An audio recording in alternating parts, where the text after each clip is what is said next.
Good morning, everyone. Welcome to our PC4 lecture on electronic structure.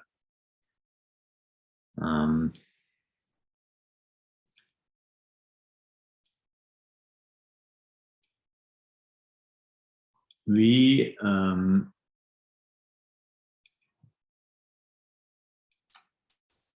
in the chapter of Hartree-Fock theory, and we've made quite some progress last week, and I'd like to continue today with this chapter. Now, let me move this. Now, as we've seen last week, Hartree-Fock is a method that accomplishes or corresponds to two major concepts in the electronic structure theory. One concept is the self-consistent field cycle. We discussed this idea in the introductory part of this lecture. The second part is the use of the Slater determinant to account for the antisymmetry condition resulting from the fact that electrons are fermions, and so the wave function, when you exchange the indices of the electrons, the sign of the wave function has to flip.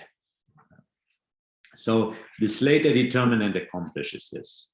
So we discussed this last week, and we ended with this slide where you see the predictive power of Hartree-Fock as applied to a single atom, namely the argon atom.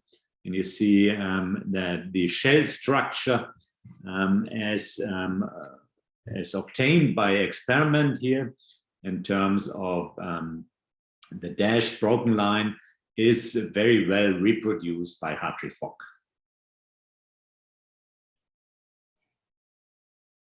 Now, today I'd like to move ahead then. So we have here as the next step, we'd like to discuss now Hartree-Fock for molecules. Okay, so far we have dealt only with atoms, and we'd like to go deeper now into this method. And while doing so, you will also finally encounter our Hamiltonian, which I have kept secret from you so far, right? All you know is that this is a single particle Hamiltonian, which includes the other electrons through a mean field description, such that you would require the SCF cycle. All right, so when going into Hartree-Fock for molecules, you take the Hartree-Fock wave function D to be the product, right, the anti-symmetrized product. So this is the Slater determinant, containing as entries in the determinant in this matrix the spin orbits and the electrons. So one dimension is the spin orbits, the other one are the electrons. And we have explicitly written this previously for the lithium atom, so for free electrons last week. So I hope you still remember this. Now, the energy is then, as usually, obtained by going through the variation theory, right? So this is not new. And of course, your nuclear repulsion has to be added to this electronic energy. And the nuclear repulsion is simply the Coulomb repulsion of the nuclear charges. And so this energy contribution is given explicitly in exact terms. And now we come to the operator. So we use as an operator here the electronic Hamiltonian, which you see here, consists of two parts. There's one particle operator and a two particle operator, right? And so in general, you write it like this for the single particle Schrödinger equation, and then you have this one operator here that is the tricky part because it involves two electrons. Okay, so if you derive the actual expression then of applying this operator to the Slater determinant, you will find the following, and we are doing this here without a derivation ourselves. This would be too lengthy, and this chapter is already a lengthy chapter. So you have to take my word for this, but you can also find this in the textbooks without a problem if you're interested in the specific derivation. So the Hartree-Fock energy at the end of the day consists of really three terms. There's this HII, the single particle, also core matrix element, which takes your orbitals here with the one particle operator, so with equation 70. Okay, so this is the main part, if you wish, and then you have a second part here for the interaction between the electrons. So if you think back of Hückel, right, your first term here in equation 19 is like the alphas, and the second part is like the betas in some sense. So the interactions between the electrons is in the second part. The self-interaction, if you wish, is in this first part. Okay, what's the second part? And this is now the interesting thing. There's one part, the first part, this J, which is completely intuitive and to be expected, right, from classical mechanics. This is simply the 1/r Coulomb repulsion between two electrons, the electrons I and J, right? Sorry, the orbitals I and J with electron 1 and 2, right? That's what you have here, right? And this is electrons I 1 and 2 with orbitals I and J. So remember this Slater determinant. You have electrons and you have spin orbits, okay? So here you have on the left hand orbital I with electron 1, and on the right hand side you also have orbital I with electron 1, and on the left hand side you have orbital J with electron 2, and on the right hand side you have orbital J with electron 2. So you simply can pull these together. Then you have orbital J of electron 2 squared, right? That's the orbital density of electron 2, and then the same for orbital I for electron 1. So you have the density of electron 1 in orbital I with the density of electron 2 in orbital J, and these two repel each other classically. So this is completely intuitive. This is classical electrostatics. Now we have the second part here, this K thing, and this is new. This is a thing really that distinguishes Hartree-Fock from what has happened previously. And so you can see this written in equation 23, and now compare equation 23 to equation 22. What you see here on the left is the same as in equation 22, right? The same as before. In orbital I, you have electron 1, in orbital J, you have electron 2. But what you see on the right-hand side, now electron 1 all of a sudden is in orbital J, right? And electron 2 is in orbital I. This is an exchange of particles, right? So this is what comes out in the derivation of your Hartree-Fock term, and this is coming from the Slater determinant ansatz, and this is also a sort of electrostatic repulsion thing, but what you have here is clearly something funny, right? This is there's no classical correspondence, right? So orbital electron 1 in a classical picture would be in one orbital or the other, right? It cannot be in two orbitals at the same time. Yet this is such an interaction which you here encounter, right? To repeat this discussion, our H core here is really the kinetic energy operator and the nuclear attraction from the nuclear charges, right? There's no interaction with other electrons. And then in the terms J and K, so the Coulomb and the exchange integral, you have electron-electron interactions, right? You integrate over space for two electrons. And the Hartree-Fock self-consistent field method has the job to find those molecular orbitals that would minimize the entire energy of this thing, right? So that would minimize this thing, equation 19. And these are the individual terms in equation 20 to 23. You can now reconstruct from this the corresponding one particle operator. So the one particle operator then contains this H core, right? And then you have your Coulomb potential now, not the energy, right? And you have an exchange potential. So if you multiply from left with the wave function and then you integrate, then you would get your energy back, right?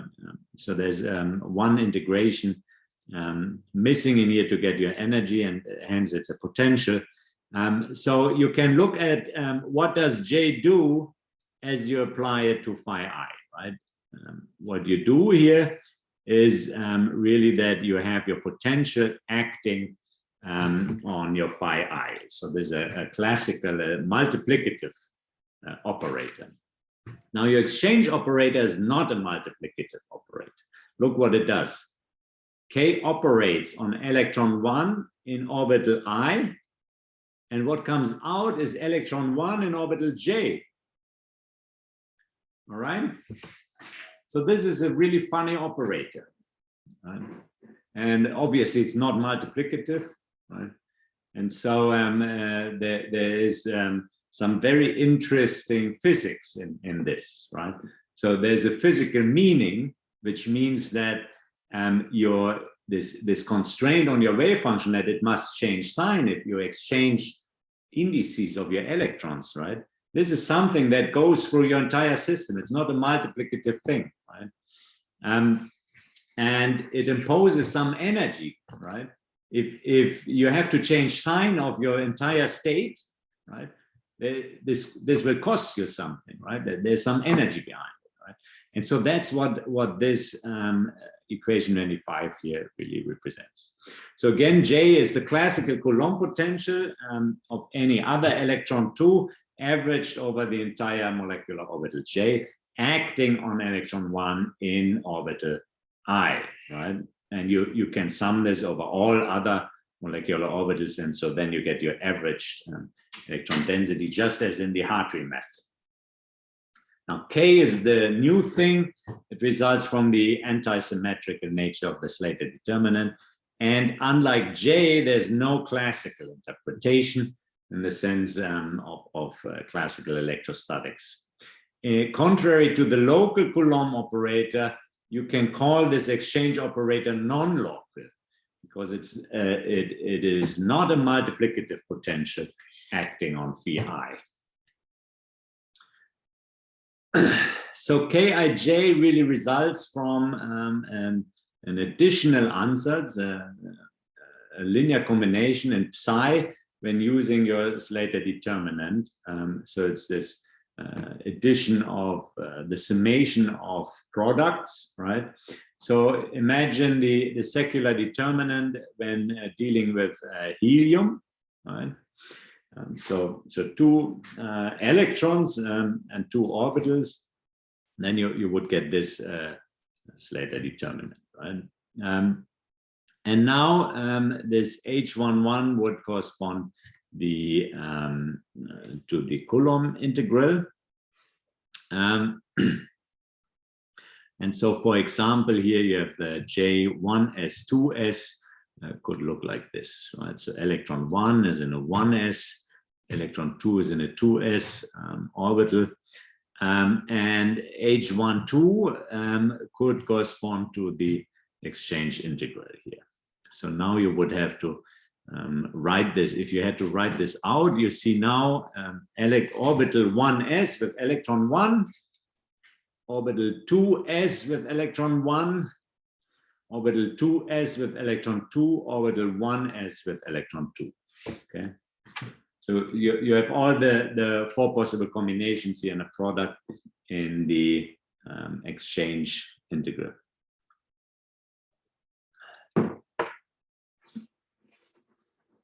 So here's a little exercise. You can show that the integrands, so these guys, are not the same, right?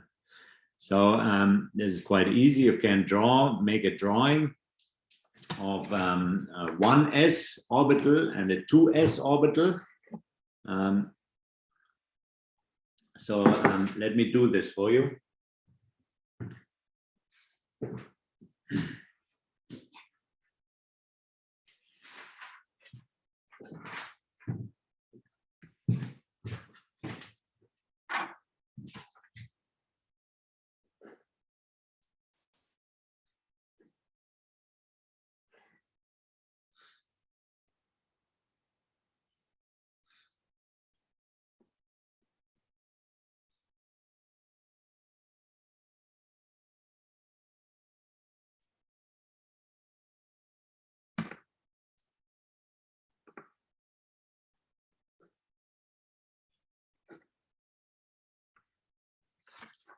All right, I'm showing you now a nucleus with nuclear charge equals 2, and the 1s and the 2s orbitals just in 1 dimension, okay?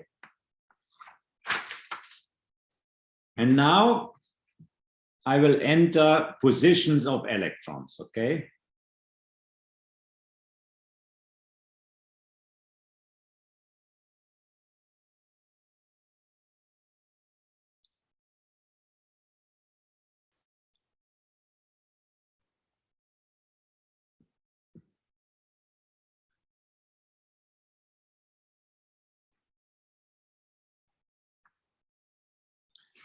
All right, so suppose these are the positions, R1 and R2. So this is the position you are currently considering for electron 1 and for electron 2, okay? And now you see, of course, that you have 4 possible values, right? For R2, you have these 2 values, right? This one in 2s and this one in 1s, right?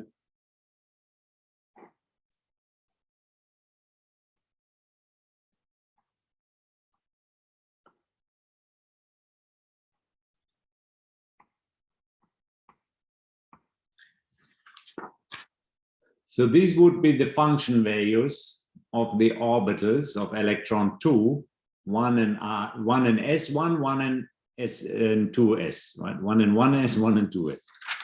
Now, if I look at the corresponding values for my first electron,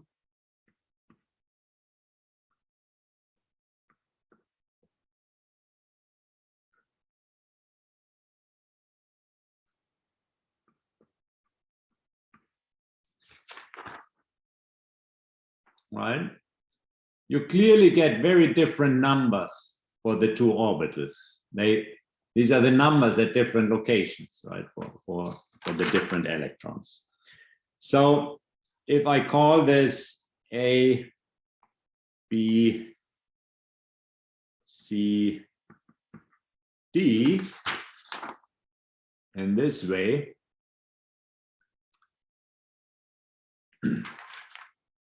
then for you to say in the same way we have our integrals here. In one case, we have the 1s of electron 1, right? That would be A squared times 2s of electron 2, that would be D squared, over the distance. This is your J, the Coulomb integral, right? So A squared times D squared over the distance versus A times B times C times D over the distance, and this would be K. Okay. So this means that the integrand in K and J, as you see them here on the slide, are very different. And then if you integrate over this, of course, your integral will be different in general. And so these are, I hope this example clarifies a little bit how these two energy contributions differ. All right, so we can get our orbital energies, as I said before, by multiplying from the left with our complex conjugate wave function.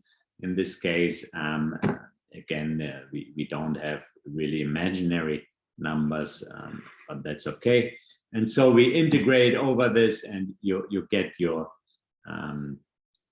eigenvalue with these two terms, right? Again, the one particle term, and then you have your two parts here. And as you know, when we operate with K on phi I, right, we get back phi J, right? And here you don't get something like this, so you don't have this cross term. You only have II. And that is then, you can see that this is the same as these corresponding terms for the corresponding orbitals, right? So if you want your eigenvalue of orbital I, right, you have to sum over all other levels, right, over all other orbitals, J, right, and they will contribute through these terms, right? So J and K require this information from the other orbitals J, and we can get this just the same way as in the Hartree method through a self-consistent field cycle, right? Now, if you sum up all these orbitals, right, to get something like the full energy, then you encounter this thing. And then if you look at equation 27 and you insert this into equation 19 for our energy, right, then you find that in terms of eigenvalues, your total energy is twice the sum of these molecular orbital eigenvalues minus this double summation over your J and K, and then of course always the nuclear repulsion. So since there are typically 2 electrons per molecular orbital, the first sum is simply the sum of the MO energies, and the second summation, which we subtract, basically accounts for our double counting, as we mentioned it already previously in the Hartree method, right? So in these effective mean field kind of methods, you always have to worry about this double counting, because your single particle Schrödinger equations are not independent of each other.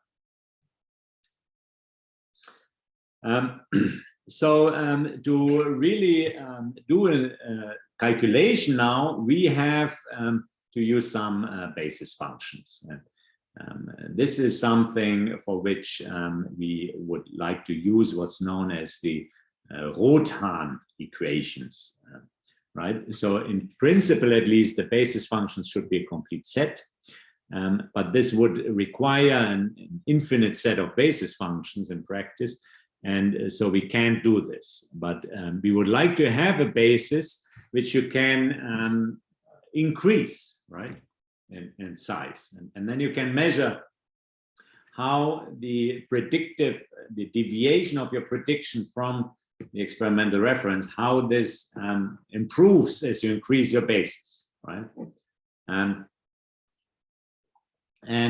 So this gets us back to this numerical issue of numerical calculations that you want to converge things, and at some point you consider your error to be negligibly small, right? And the threshold for that is completely arbitrary. That comes from your experiment or from the limitations in your compute budget or whatever. But the important point is that you can, at least in principle, converge things, right? So in 1951, Rhotan proposed this ansatz, right? And he expands your spatial orbitals in terms of a linear combination of single electron functions, right? So these chi's here, right? And the point is that you can now increase B to go as high as you wish. Okay.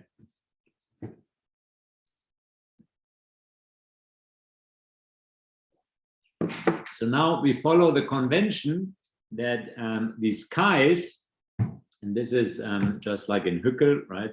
These chi's should have indices for atoms, right? So the chi's sit on the atoms, they attach to atoms, and they are independent of your orbit, right?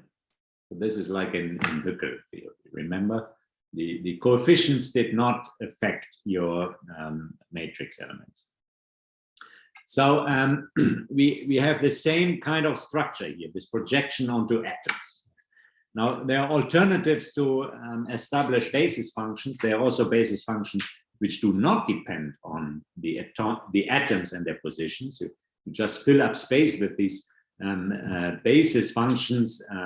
Typically, these are periodic basis functions.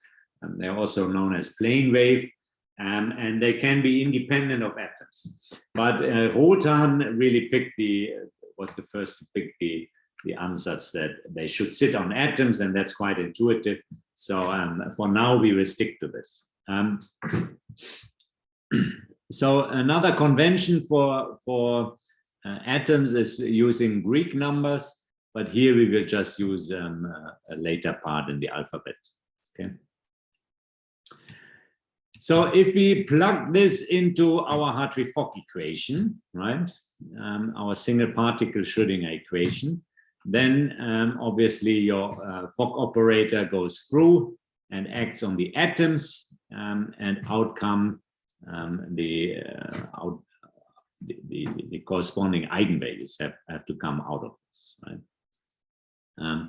So if you now multiply again from the left and integrate, then you can rearrange and you get something which looks just like the matrix equations, the linear system of equations which you have seen already now.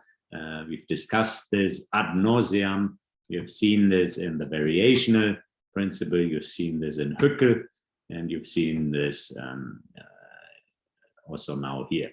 Okay, so it's the same set, but the difference is now you have this FRS here, right? Which is really instead of your Hamiltonian matrix, it's this Fock matrix element.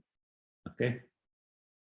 Here you have this SRS, which is the basis set overlap. And remember, in Hückel, we always set this to the delta Kronecker. In Hartree-Fock, we want to do better than that. We said this was the worst approximation from Hückel. And in Hartree-Fock, of course, we want to do better than that. So this overlap integral is not zero.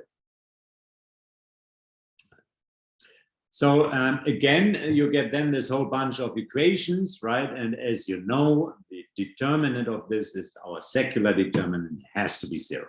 Right? So we can also write it like this. And now if you solve for this to get the eigenvalues, and then you put these equations back into your system of equations with the coefficients, right? Here, these guys, equation 31. Then you can recover your Hartree-Fock molecular orbitals. So again, these equations you have to do this iteratively, because again, you do this for one orbital I, let's say, right? You get all the coefficients of orbital I, and that then enters the solution which you need for your Coulomb operator and your exchange operator, right? Remember, so our F here, what does it contain? Contains these guys, right? J and K. And what is J and K? Again, you see it here, right? It's given here, and more specifically, you have this here, and so you need the orbital J. Okay. You also for Kj, you need the orbital J to evaluate on your orbital I, and hence you need to do the self-consistent field iteration. And this is now a sort of pseudocode of the algorithm. So you first start with some initial coefficients for your molecular orbitals. You calculate the Hartree-Fock operator, the Fock operator F, equation 94. You calculate the matrix elements in equation 31 for all molecular orbitals. Let's go back to this. It's these guys, right? You solve the secular equation, not just once, but for all orbitals, right? So you get all the eigenvalues. You put the eigenvalues back in the Hartree-Fock Rhotan equations. So these guys, right, 31. And you solve for the coefficients. Okay. You also have to do the normalization, just as in Hückel, right? And now, if these coefficients have not changed with respect to here, so if they are converged, you can calculate the energy, or you go back to this one, and with the new coefficients, you calculate the new operators, the new potentials for your Fock operator in equation 24. And so you keep on doing this until you hit this convergence, okay?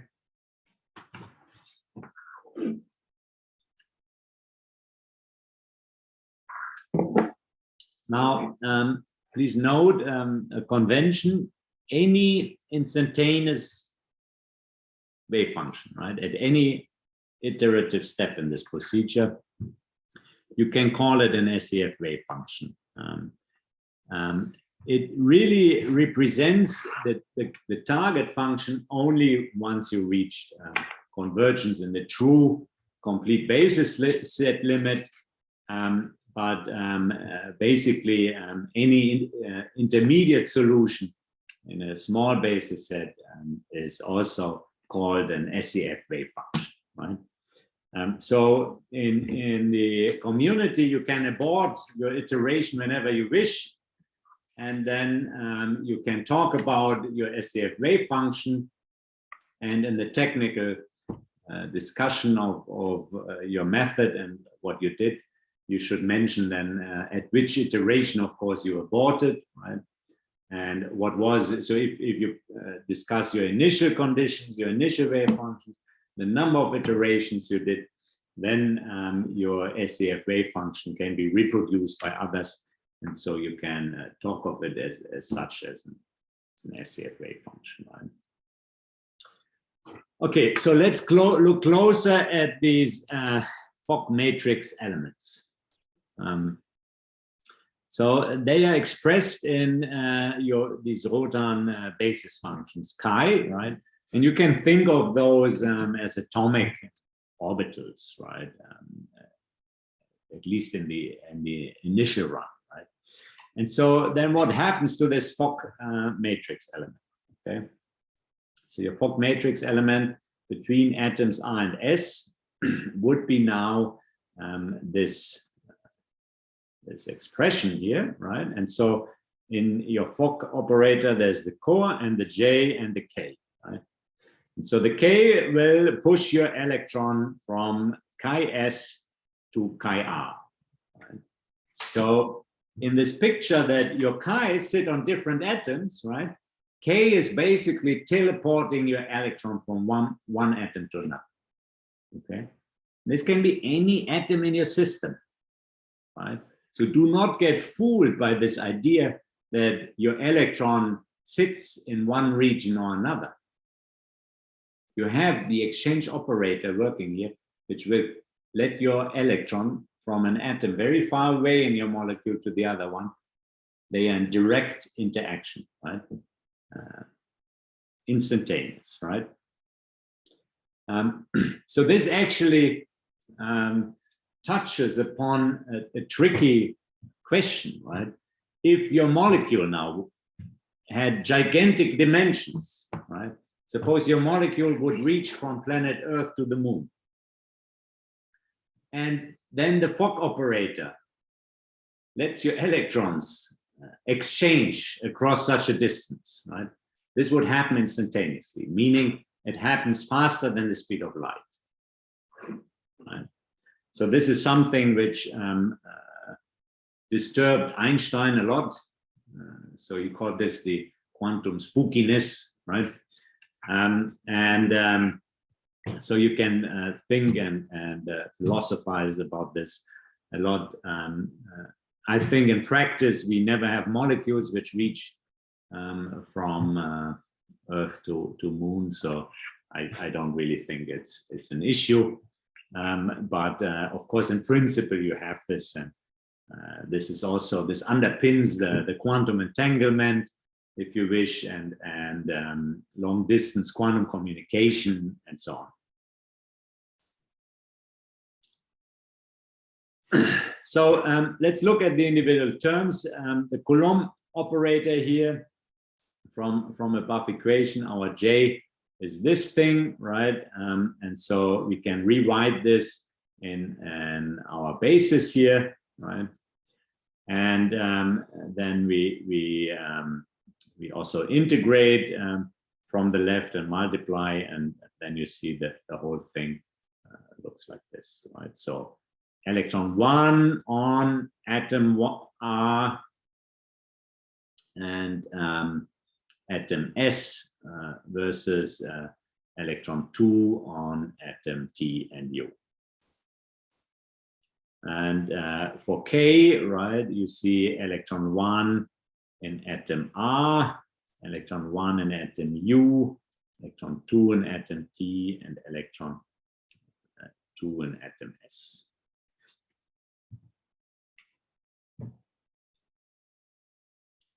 Now, similar to Huckel theory, we can look at the density matrix, right? So remember these coefficients which we had with charges and bond electrons, and you can now look at this in this way, right? And we have here, you can also make use of a notation which is this RUTS, and we define it in this way, right? These are the electron integrals.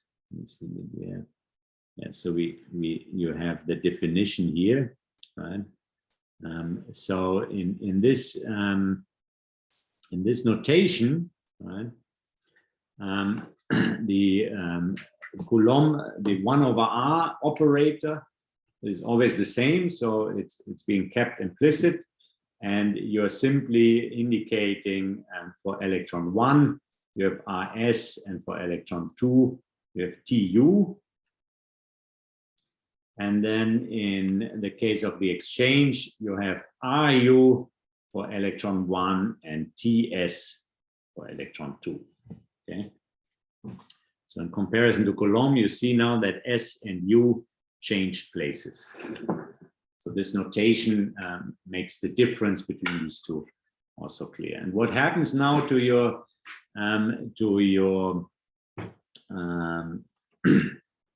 density matrix elements? So you can write your exchange and your Coulomb term like this here. And then if you look at these terms in terms of this new notation, you see it's more compact, and we can now swallow this sum and the coefficients into something we call PTU. And PTU contains these coefficients from the basis functions of the atoms T and U and orbitals J and J. Okay, and you sum this now over all orbitals, right? For any given atom T and U. Right? That's this PTU. And so this tells you something, what's happening across all orbitals, what's happening between atom T and U, or basis function T and U. Right? So this is why we call it the density or bond order or charge matrix element.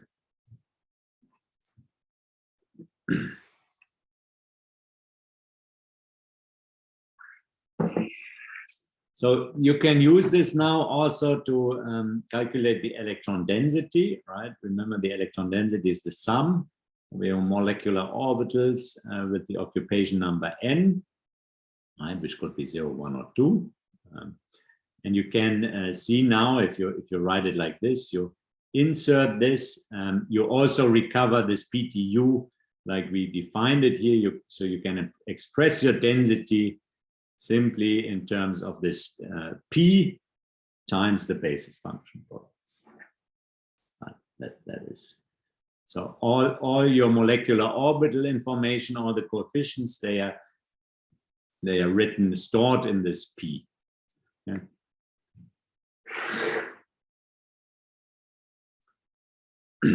And to calculate the Hartree-Fock energy, we can use our expression with the molecular orbitals, molecular orbital eigenvalues, you can write it also like this, right, with the substitution, that you simply take the orbitals and you subtract these core matrix elements. So if you look at these core matrix elements, you have this term here. Turns out you can write it like this, and then again, if you substitute this in, you get these coefficients, right? You change the order of summation, and voila, you recover again this P matrix, right? So to get the electron density, you can use the P matrix. To get the energy, you can use the P matrix. So the P matrix stores everything that you needed in terms of electronic structure is written in this P matrix, right? And again, the P matrix is just the sum over the coefficients from two different basis functions, their inner product. Okay, so you can get a very elegant expression of the energy by making use of all these definitions, right? So note that this entire slide, right? This slide now, this is just reformulating and presenting different ways of noting the same kind of physics, right? But if you substitute in here the definitions for P, then you can find, and you factor this out, then you can find really your energy is the sum over all your basis functions, right? The double sum over all your basis functions.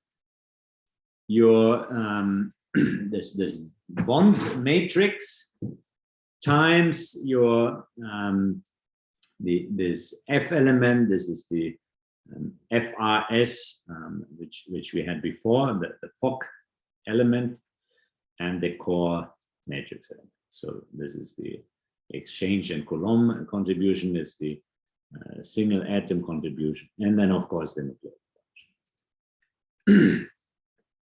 Okay, with this we went a little bit through the formal things. As a next step, I'd like to discuss a little bit the helium atom with you. And what we're going to do is to basically step by step walk through a Hartree-Fock calculation of helium. Okay. But now it's 11 o'clock, and I'd like to make a little break. Let's resume at 11:15, please. Unless there are questions right now.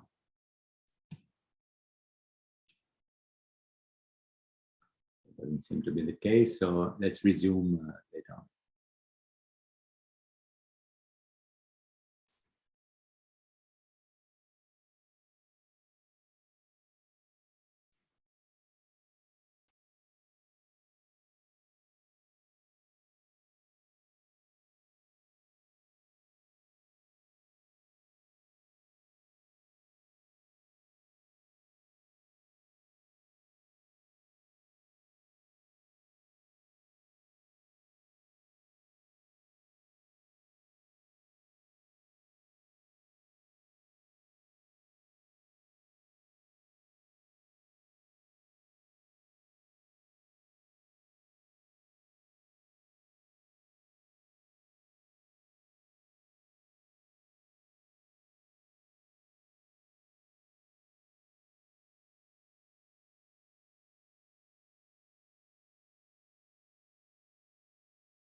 Okay, let's continue with the lecture.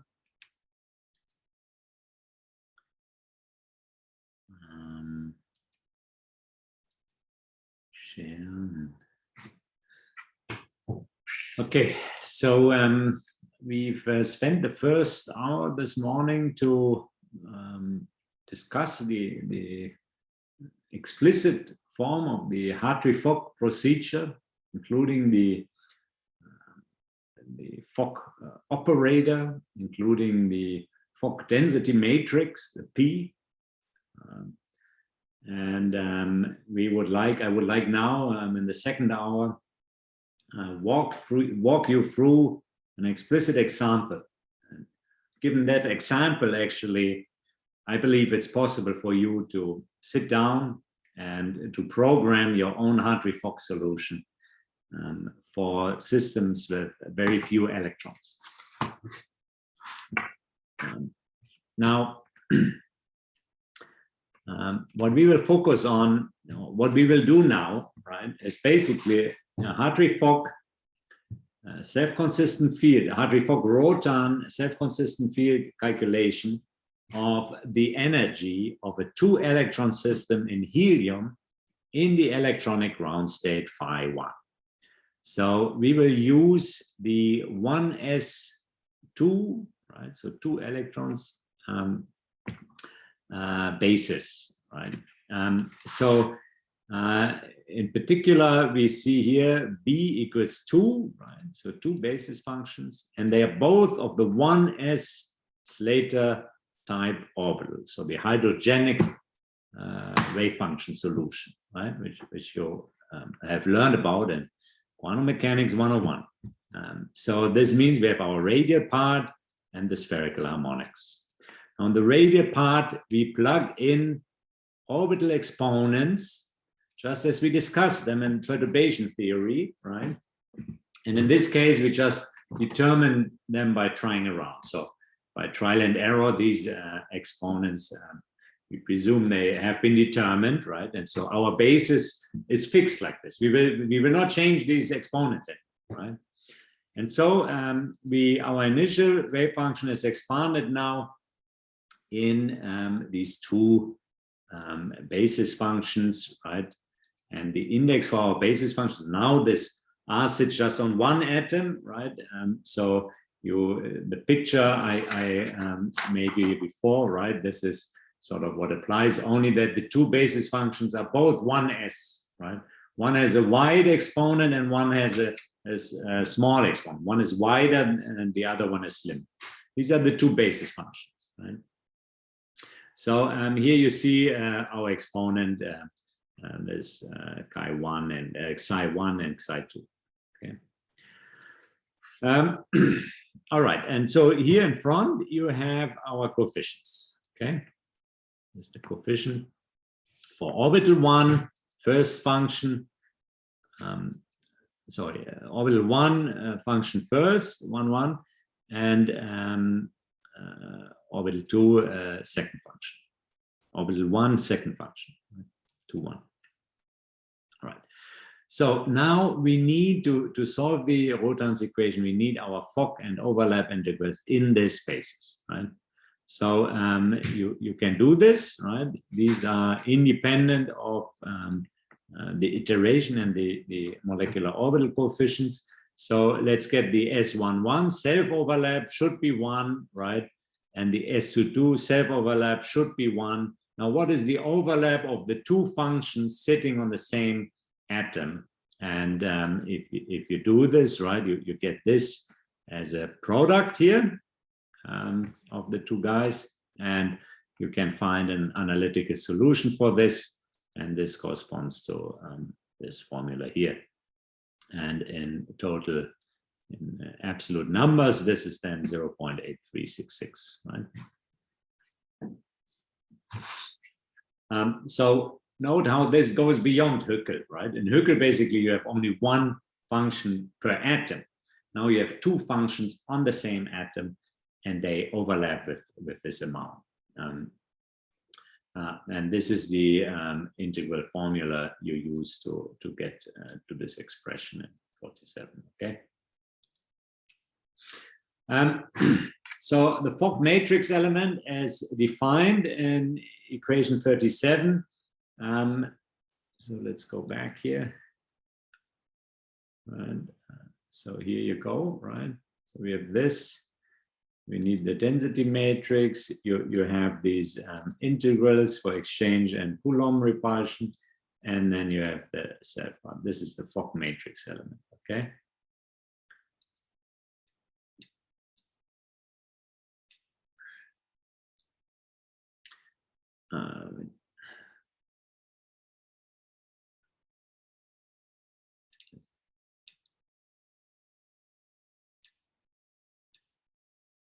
So we could start with the diagonal elements, so with the cores, right? This is your Hamiltonian, and this is then your elements, right? So now we are plugging in the wave function, right? And you can rearrange things then such that you obtain this expression, and then you can use the integral formula from before again, right, to calculate your integrals, and at the end for the 1,1 term, right? So the core element of the basis 1 with itself, right, gives you this. And for the second basis function, you obtain a slightly smaller value.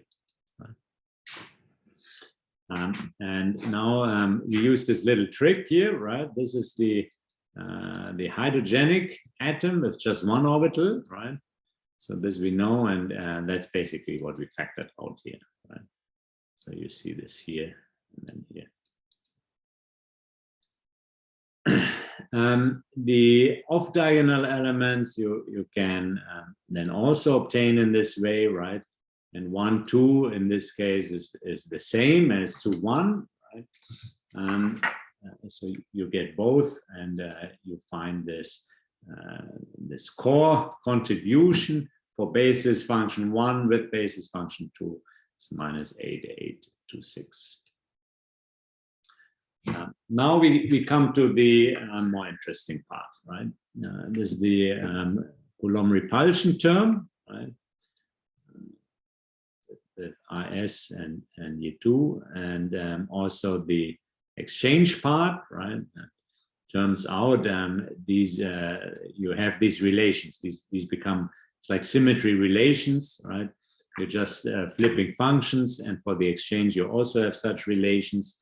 And so you don't need to calculate these integrals multiple times, but if you have this once calculated, then you have these other ones too. So the Sss integrals you can find by perturbation theory, right? And these our coefficients here, our psi coefficients, they correspond to adapted nuclear charges. And then you can go to the SSTT, so 1, 1 to 2 here, ST, 1, 2, 1, 2, 1, 1, 1, 2, 2, 2, 1, 2, right? And in all these cases, you can find analytical expressions which give you the corresponding numbers. Yeah, remember that these integrals are independent of the molecular orbitals. Okay, so your Fock matrix depends really on your basis, right? And so you only need to do this once in the beginning, right? For a given geometry, right? In having just one atom, of course, we don't have a geometry. So. In the case of the density matrix, also here you can now expect more of a weight for the first basis function, right? And so we assume some initial, in the initial beginning, we assume as an initial guess, we assume a ratio of 1 to 2. Okay. And so under this condition, the normalization condition would impose, right, that your expansion here, this is 1. So you factor this out and then you solve for C21. And you can get these K's, right, as a ratio here, right? And with your overlap integral, which you have already, you can solve this, and you find that the coefficients, the coefficient that meets the normalization condition is this C21 0.3461. And with this and the ratio of C11 to C21, you have the initial molecular orbital for your SCF, right? With the radial part, and you still have to multiply this with the spherical harmonics. And now with this, you can get the density matrix elements, right? Using our formula. And so you find these three terms for the density matrix. And with this density matrix and our integrals, right, we can now get the Fock matrix elements. And you see this written out here. And so we have numbers for all of these, right? These are all known now. And similarly for F12. And you can also see that there's some F12 and F21 is the same. And so you can write down the corresponding terms in terms of your density matrix element, and all coefficients are known. And now now we insert these numbers, and you find now the explicit results for the matrix, right? And now this was our initial guess, right? So we calculated our matrix elements independent of coefficients, then we use them to get the coefficients. Now we use these coefficients to establish our secular determinant, right? And that's this matrix. And now we can solve for the roots. And just like in Huckel theory, now you have your eigenvalues, the two eigenvalues for the two electrons you're considering, right? So both electrons go in the ground state, so we will collect twice this energy here in terms of eigenvalue contributions. Now we proceed to the next step, right? So for the lower eigenvalue, right, we insert our value here, and now we want to get the coefficients. Right, we had coefficients as an initial guess, and now we want new coefficients. So we plug in our new eigenvalue here for the initial coordinates, and now we find that the ratio C11 to C21 is 4.42. And now you enter this 4.42, and you solve for C11, and you get 0.836. So these are our new coefficients for our first iteration. And with these coefficients, you get a new density matrix again, right? So all the density matrix values are updated, and you get the new Fock matrix. Right? And this new Fock matrix now goes back again for a new set of coefficients, eigenvalue. You get a new eigenvalue. Right? So these coefficients up here in equation 88, they correspond to these eigenvalues. Right? And you see your eigenvalue got lower here. Right? So it improved. And so you get, when you use these eigenvalues again, a third set of coefficients with a third set of density matrices and Fock elements. And after diagonalizing, you get a third set of eigenvalues. So this is minus 0.918. And this is minus 0.918. So up to the third digit after the point, your eigenvalue here is converged. The second eigenvalue is 2.809, and here your second one is 2.810. So you still, this is still slightly unconverged with the precision you are giving here, but it's as good as converged, right? So the eigenvalues have hardly changed. So this means if we put them back again in our circular equation, the molecular orbitals will not change. Right? So this means self-consistency was reached up to this third digit after the point.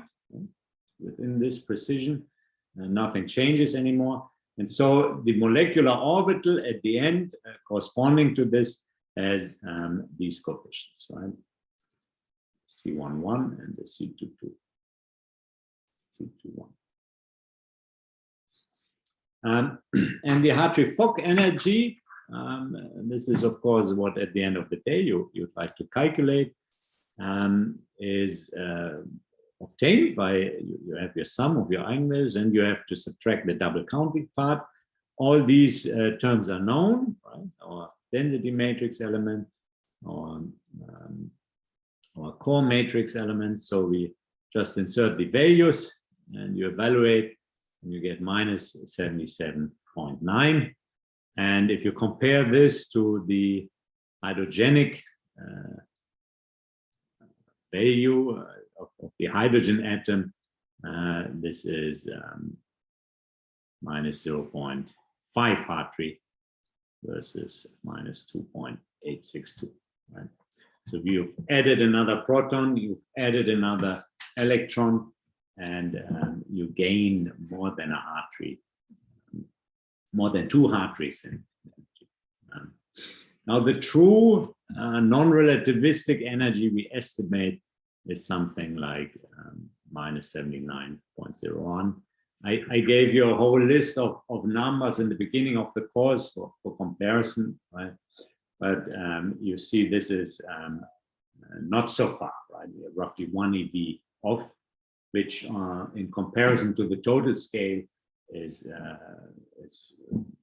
I mean, it's a bit more than 1%, right? But that's a very acceptable error in terms of total. So if you increase the basis functions now, your energy changes slightly, but actually it doesn't improve if you compare it to the truth, right? This is a small change here, right? And so so this was already rounded. So it doesn't improve much. And so if you compare this also to the perturbation theory we used, we discussed this example in our chapter on perturbation theory. This is 74.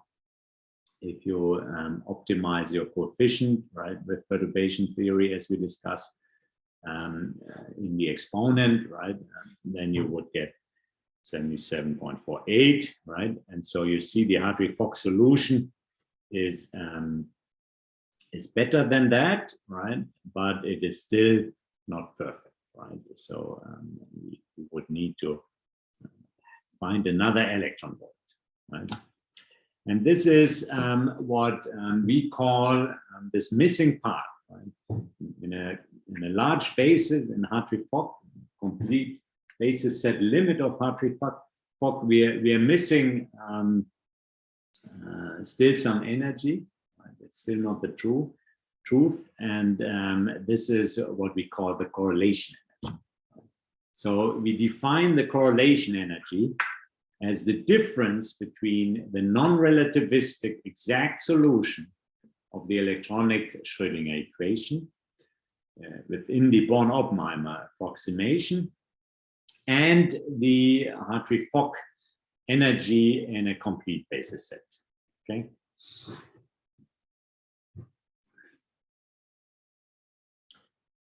You have to understand, right? If you compare this is minus 78, this is minus 79.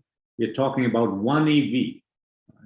It's on the order of 1% of the total energy. So this correlation energy is really a very small contribution to the total energy.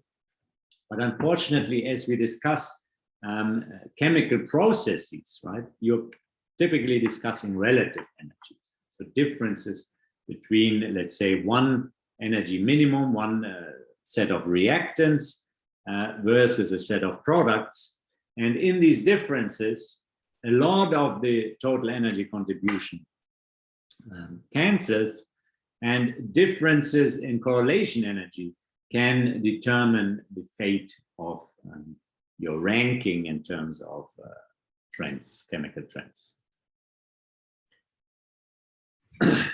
Okay, so with this, we discussed the helium atom. Of course, I will provide you also with these slides on Adam, where you can download them and then go through the calculations once more if you wish. I invite you also to program this and to play with the initial guesses of our exponents and the wave functions. This would be a very good exercise. I don't know if Mr. Trestman has something like this planned. That wasn't in the books, but if this is something we can put together. Right. So I strongly encourage you, because normally if you know, your paper is very patient. If you derive these things, you might make errors which you don't realize until you actually have to program it. So I'd strongly recommend you do this. Now we have seen this example of helium. You've seen that just with 2 electrons and 2 very simple basis functions already, there's a whole bunch of integrals we have to consider. And so you can imagine easily that as you add more atoms and more electrons and more molecular orbitals, the problem rapidly becomes so complicated that you really need a computer to keep track of things. Now, I'd like to now come to the summary of the entire Hartree-Fock chapter. We have a matrix form of these Hartree-Fock Rhotan equations, right? And so for programming this, right, you can use linear algebra, right? So if you want to do that, you can make use of matrix and vector notation. So the Hartree-Fock Rhotan equation, right, looks like this, and that's the same as having a bunch of equations that have to obey this, right? And these coefficients here, they relate to your molecular orbitals, right, in some given basis. Now you need to make sure that, of course, the number of orbitals should not be larger than the number of basis functions, right? That wouldn't be possible, right? So if you have more electrons than you have basis functions, then you basically have a problem. Now, presume that C is a square matrix with B and B times B elements consisting of the coefficients for all your molecular orbitals I, okay? For the molecular orbital I, right? F is the square matrix with the Fock matrix element, and S the matrix with the overlapping, right? And then you can write the eigenvalues as a diagonal on also on a square matrix, the P by B elements. And so something like this also at Hückel at the end, we already discussed this, but basically what you see then is that you can write your entire set of all possible equations in this one expression, right? So if your computer has the corresponding linear algebra libraries, you can simply dump these vectors and these matrices into these libraries, and they will solve this, right? Now, there's one tricky thing that your basis functions are not necessarily orthogonal, so you need to orthogonalize them, right? And there's a procedure, for instance, the Schmidt procedure. This is standard linear algebra, how to orthogonalize matrices. But you can basically view this as a linear expansion, which you can do. We also discussed this in the second chapter of this course. But you can make use of this transformation, and this then will mean that your overlap matrix really becomes the Kronecker delta, right? Now, this is not an approximation like in Hückel, but it's basically a transformation such that your overlap matrix becomes diagonal. And then, of course, this equation here, if you did this transform, right, then the S just becomes identity, and you can your equation has simplified this way. Now you can show that this F prime can be obtained by doing this calculation here with the transpose of A, and this A matrix is the set of A coefficients from your orthogonalization. Okay, so this is how you would get this F prime and the C prime in here. So this equation then 103 here is really an eigenvalue equation, right? You have the matrix F, right? And F prime, and you need to find the eigenvalues, the epsilons, and the eigenvectors C prime for F, right? So you can, due to the Hermitian properties of your operators, right? You can see, or one can show, that this eigenvector matrix C prime can be chosen such that is unitary, and when that basically means that its inverse is the transpose, right? So inverting matrices is a problem in itself, right? That's something we'd like to avoid.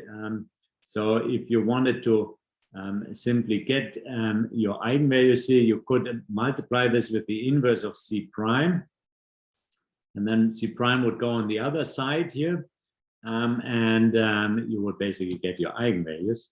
But then you would have to find the inverse first. But thanks to this Hermitian property, actually the inverse of C prime is its transpose. And so instead of using the inverse, you can just use the transpose here. Right?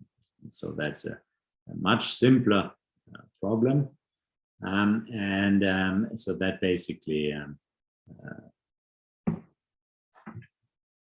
boils down the essence of the entire problem. So at any iterative step, you'd have to do this thing, right? Basically.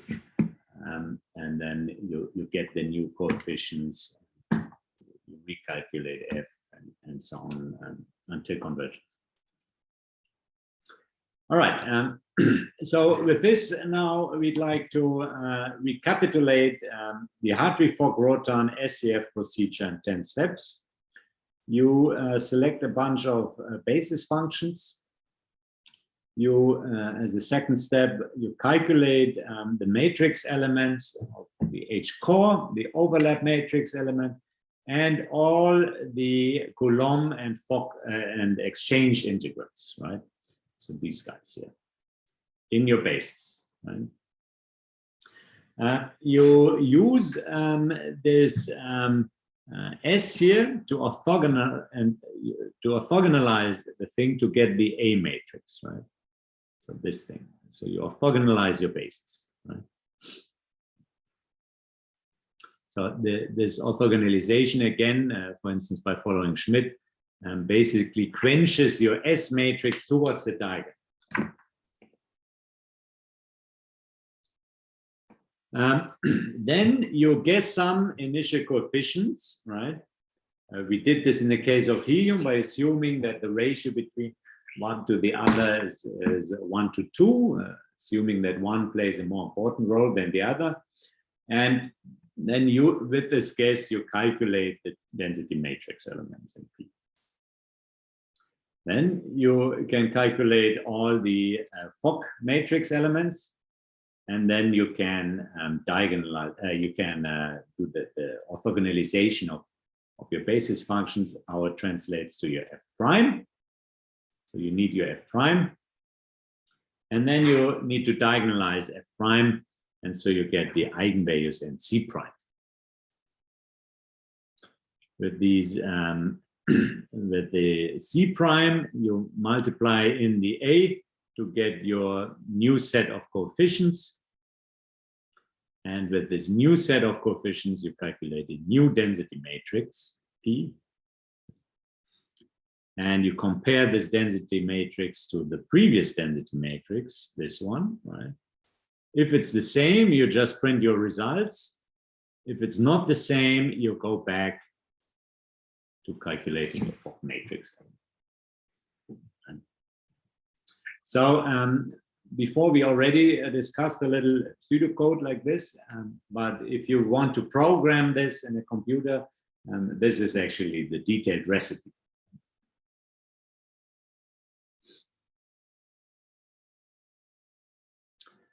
Now, this is happening for, we discussed the helium case, and of course there's no geometry. But imagine 2 atoms or 3, right? So for any geometry you picked, right, you can do this, right? But your matrix elements, right, the integrals, they all have the information of the location of the basis functions, right? And so if you change the coordinates, right, you basically have to redo the same procedure, right? So it's the same procedure as for any other set of coordinates. And so this brings us to the geometry optimization within Hartree-Fock. So for any geometry, right, you would first guess some initial Fock matrix, where you actually would first neglect the electron repulsion integrals. You guess some initial density matrix, right? You can do this with semi-empirical calculations like Hückel, right? Then it's very, very fast. Or you use the coefficients of free atoms, right? And then you try to search for the equilibrium geometry by using a sequence of SCF calculations for each of the geometries you're considering, right? So you typically use the initial, as an initial guess for your density matrix, you use the P, the density matrix that was obtained in the previous geometry, right?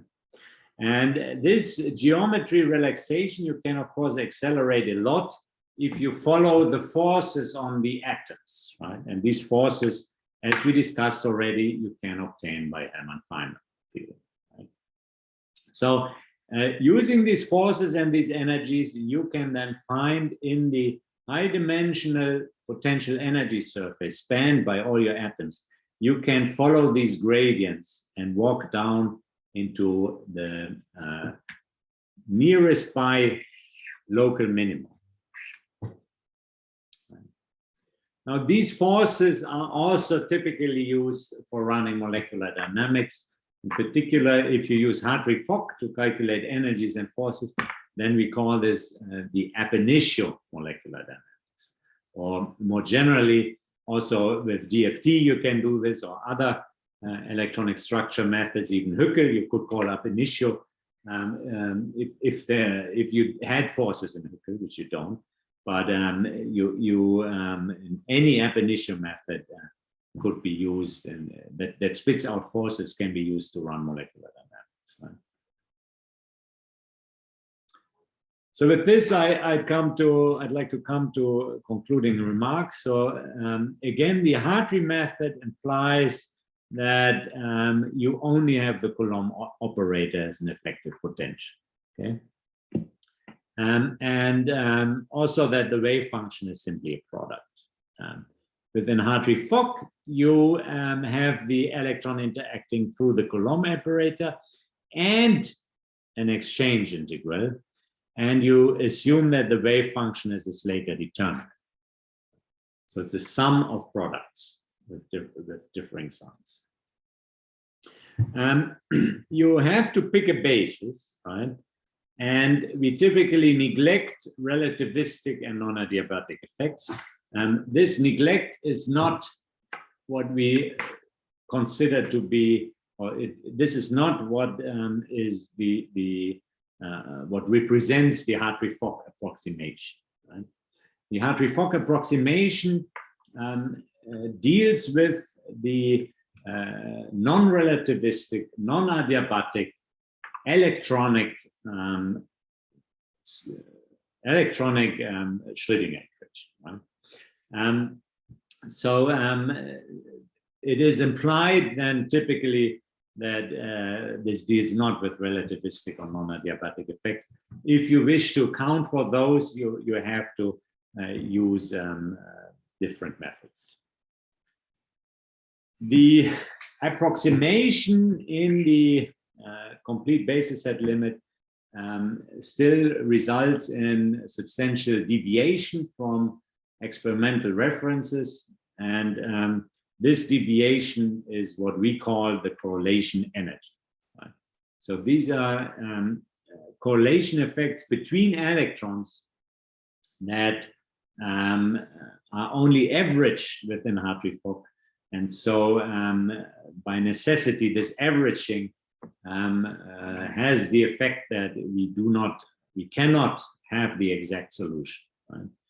So if you want to go beyond Hartree-Fock, then we typically work on including the missing explicit electron correlation, and these kind of methods are also known as post-Hartree-Fock methods.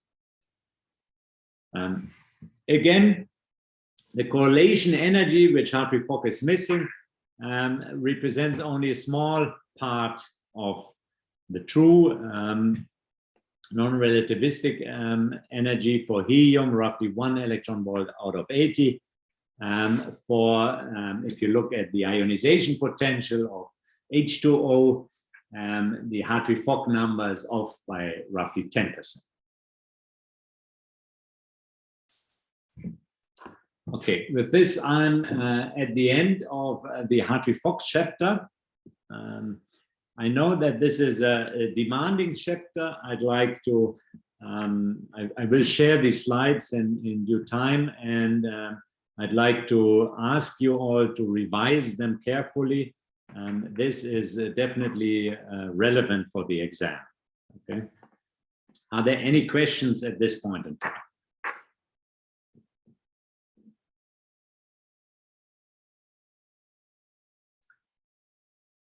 Doesn't seem to be the case, so I'd like to thank you all for your attention, and I'll see you tomorrow. We will start the chapter on density functional field. Bye-bye.